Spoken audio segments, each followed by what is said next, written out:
Well, this is gun control.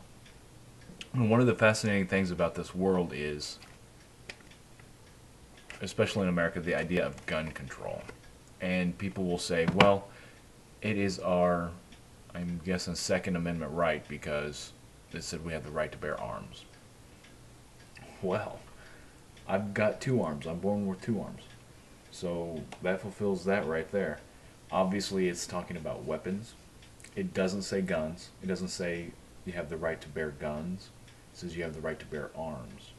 And arms is a military term. So in context, I would say it is the right to bear a weapon in times of war.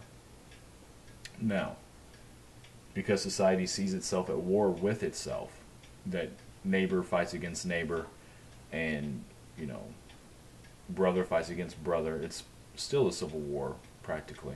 It's simply not about you know white people owning black people anymore.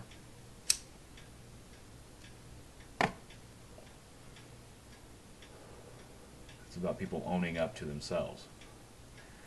And because they are afraid of who they are, they're afraid of who other people are. And so they want to carry a gun. But having the right to bear arms doesn't refer to guns. It refers to any sort of weapon. It could be a knife. It could be a paper cutter. It could be, a screwdriver. Anything that may be used as a weapon may be considered an armed person.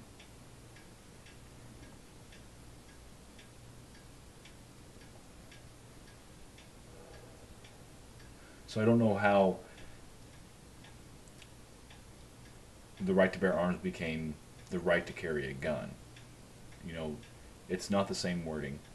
It's not the same idea. And who needs to hunt anymore anyway? If people would stay out of natural habitats and simply let nature do its thing, animal populations would not be an issue. But because they are, hunting is practically the only non-self-defense issue that guns, I find, are applicable in. Bows and arrows and crossbows and knives. Knives are handy in other things, of course. And you bear arms every time you go to the kitchen and use a knife. So this is just another issue to distract the masses. Obviously they're not paying attention. And to make self-defense a law shows that people are being defensive already. Because self-defense should be self-evident. There ought to be no law against self-defense.